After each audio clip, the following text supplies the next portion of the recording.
I'm going to see if I can't give an ongoing response to a couple of different videos that were posted by Stefan Molyneux at, was it Freedom Radio, Free Domain Radio, and I've liked a lot of his videos, and I've seen a lot of his videos. I have been a subscriber for a while, and there are, I guess, some issues that I would maybe see if I couldn't open a discussion or try to get, I guess, some of these ideas, maybe from my own perspective, clarified out a little bit. And I don't have any of the fancy packaging. I don't have the ability to wield images and text and other things, and I'm not going to script it out. I'd rather just talk. And if there's any luck here, maybe we could get other people to respond in, or even Stefan to talk about some of this. Okay, the one that I want to focus on, and I'll post links to all of these videos, but the one I want to talk about is called Guns, God's Goodness, the Uses and Abuses of Ethics.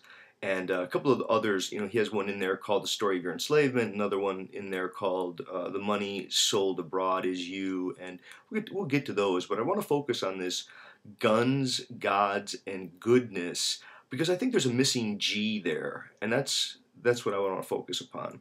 And so, okay, what Stefan does here is he lays out this little grid where he's going to talk about some of the issues involved in religious and political alignments, such that if people happen to be pro-state, they tend to be non-religious, whereas those people who are religious can tend to be anti-state, and it makes for somewhat odd bedfellows, or at least strange alignments for some people. And again, it's an interesting video, and I largely agree with some of the claims, but the overall logic is what I want to question. And this is how he even frames it. And this is the problem: is the frame on all of these videos, the way that it's being subtly cast is the problem. And so he just notice the subtitle here on this Guns, God's Goodness, where he says the uses and abuses of ethics.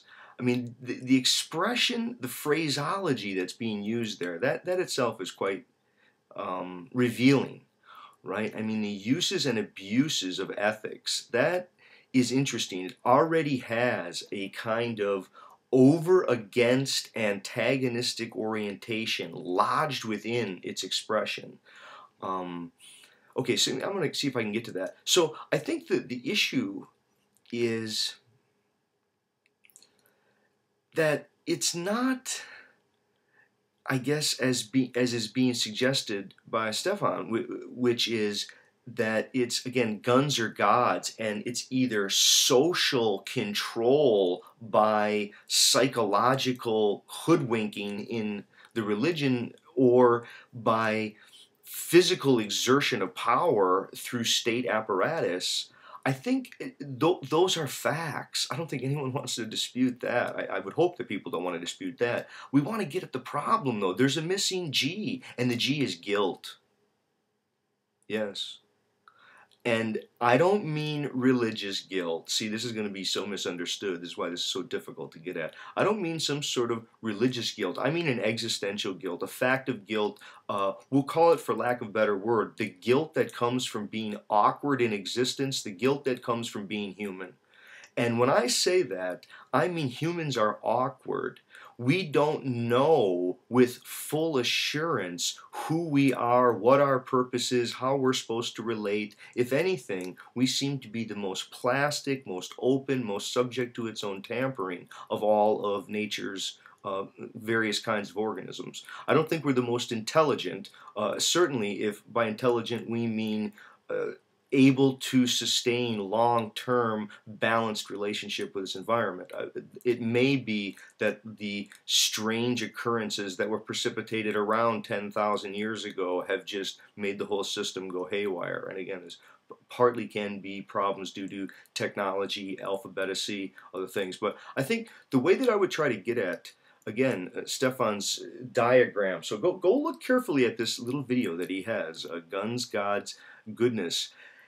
And I would say, again, it's guilt which is the issue. And the issue is that both groups, or all categories of those groups are in some way trying to manage and deal with the existential guilt of being human, the ambiguity of not knowing the degree to which they're fully individual or they're collective, the degree to which they have obligations to themselves, to their families, to the larger communities, to their neighbors, to strangers. We can try to introduce some naturalized framework that says here's what it is, and we could try to say, for example, that humans are omnivores and for dietary practices, and we could give physiological evidence of this fact, but it doesn't mean that there aren't people who are, they have become vegetarians, and vegetarian is a kind of dietary lifestyle of culture that disambiguates the radical ambiguity that the human has. If you look at culture itself as a kind of what I would call an authoritative structure of disambiguation, I think that's what we see. Now, my guess is, to Stefan, this maybe is some cuttlefish there spitting out ink. I'm trying to hoodwink the issue. I don't think that that's what's going on. My grandparents, when I was a kid, and it's interesting because my grandparents, I didn't grow up wealthy. They weren't wealthy at all. I grew up a farm kid. They were probably lower middle or middle class, but they had a sign. My grandma had a beauty parlor in her house, and she had a sign in there. And I think this sign really captures so much of why that split, that little grid that you drew, why it is as it is. The sign said, "God helps those who help themselves. The government helps those who don't." Yeah, see, there it is.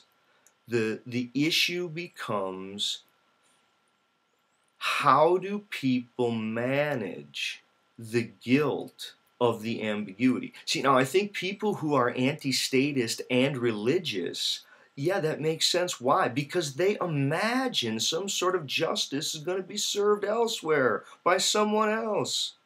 They see the utter cruelty, the random happenstance of people who get fired, then they don't have insurance, then the next thing you know, they get in a car accident, or they have no health insurance and they're bankrupt, whatever.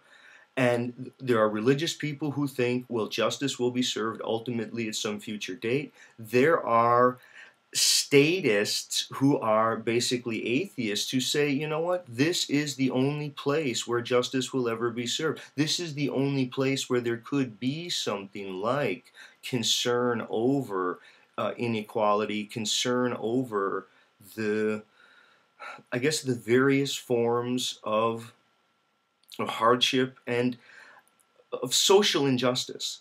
Now, I think part of the problem here is that when I watch these videos, and this sounds so much like a critical appraisal, and I'm trying to have a critical edge here. I really am. I mean, I appreciate these videos. I think they're great, but the framing of this video, of the money sold abroad is you, and the story of your enslavement, it's always this over against logic. It makes it seem as if babies are born into this society which it imposes, it imprints itself, it almost forces people to conform to its dominant ideologies and its sort of top-down power. And as much as that is partly true, that becomes a displaced, we don't really know what to make of that, because the brainwashers were themselves brainwashed, and you end up with the problem of origins there. But that's not really the problem of it. The problem with it, I mean, that is a problem with it, but the real problem with it is that it seems to be missing, from my own perspective, the real fact of what happens. It's, why do people yearn for order? Why?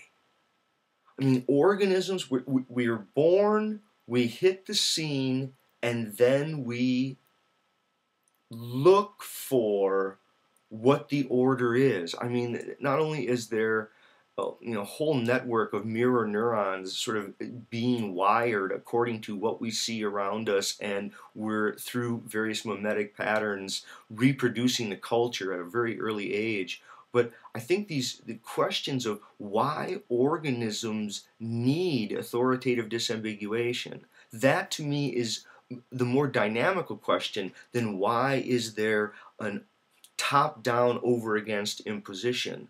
The question is, why do people become so slavish to institutions? What is it about the human that makes them subject to the yearning for being a group member? I mean, when I see people holding signs and chanting for their various religious political leaders, and they're kneeling in their, I don't know, they really do seem to be enamored with the festival of being part of the Republican Party or the Democratic Party, whatever that is. It's what is that? That didn't look like a lot of over against opposition. It looks like people willingly submitting themselves, and I think that's what I want to get at. Now, the degree to which we then from there say, well, yeah, let's just get rid of all state and the state is the problem, it makes me want to go, wait a second, how do you get that? I mean, some of this, it becomes so complex. Like, what exactly is it that we're going to be sold? Is it anti-state anarchism? What will that look like? Who's going to institute it? I mean, some of it almost doesn't make any sense. See, I mean, whenever I hear people say, oh, we need to be anti-state or overthrow the state or become anarchist, I was there, who's the we in that statement? Something's very suspicious going on. It's also funny because corporations already own so much of what happens. They're calling the shots in the government. So to try to imagine that it's governments who are right now doing all this to us, well, they're partly doing it, but they've already become the puppets to these multinational conglomerations. See, some of it I'm not really sure what it is you're saying, Stefan. Are you saying no government at all? Are you saying local, more active local government and regional governments, and that state governments need to be more involved and lessening federal government? I mean, I guess, government is such an odd expression. I'm also, when I watch some of that, I always think of the little scene from Life of Brian where the People's Front of Judea are there given their what have the Romans ever done for us, there's a moment where you're wanting to say, well, agreed, the abuses of the state, the abuses of the power are unacceptable, and the way that people are willingly trading their future for some short-term comforts and gains, that's a problem. But I'm not sure the extent to which you're playing to a YouTube audience, and this is probably not going to be a popular opinion, I understand, but you're playing to an audience that likes to see itself as a victim. And I know that people think that this medium is so liberatory. I'm not sure that your narrative is helping liberate people, though. I think it's playing to victimage narratives and how there's this boogeyman who has stuck it to people. Is that really the case?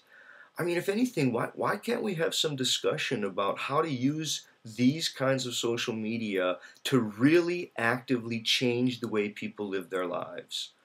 To become more active in local and regional governmental practices, to change the I don't know, both the local laws, to be more active in perhaps federal level lobbying. I mean, I think there are different things that can be done.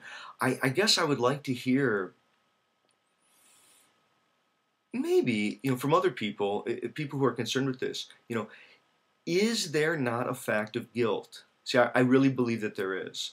And when I say guilt, I mean the human somehow, in emerging to self-awareness evolutionarily, somehow it came to self-awareness and now experience itself as an awkward position in the rest of the world, as having lost its instinctual drives largely, and having lost a kind of mindless, um, relatively non-problematic relationship to time that I think is enjoyed by other organisms. I don't know the degree to which other organisms suffer forms of self-aware anxiety, self-aware problems of meaning, of yearning for justice, of yearning for aligning their own lives according to conceived ideals, and of trying to problematically resolve how self and society fit into nature. It just seems like other organisms don't have any of those ongoing ambiguities. They're either social by nature or packed by nature or domesticated or not, right? They have these sort of, again, they're anthropomorphic categories that we put on them, but they don't seem to be this awkward. And when I say guilty, I mean every human being, by the time it finds itself and comes to self-awareness, it will have been already implicated in various cultural practices. It will come to itself now entrenched in a whole worldview that, for various cognitive dissonance reasons, for all sorts of, I guess, identity reasons, for coherence reasons, it will defend those beliefs, and that's part of the guilt. I mean, the guilt is having always already acceded to and become complicit in cultural practices that are that are suspect. That is, they're not telling the whole story. They're one way to disambiguate it, and then we emerge to self-awareness as if this is the real deal, the only way. And again, to say that humans are ethnocentric or anthropocentric, this is another way of trying to address the way that human psychology staves off the problem of its own guilt. That anthropocentrism and ethnocentrism are guilt expiating strategies in an organism that suffers self-awareness. I think that more address to this issue of what does it mean to be a self-aware organism, and what kind of dialogue would help people realize that so many of these kinds of problems are going to be solved from a larger understanding of the phenomena, not more just retaliatory reaction against those who are, quotes, oppressing over against us. I guess those are sort of the concerns that I have. At any rate, I have enjoyed some of your videos. I wanted to shoot up a response there. Hope all is well. Bye-bye.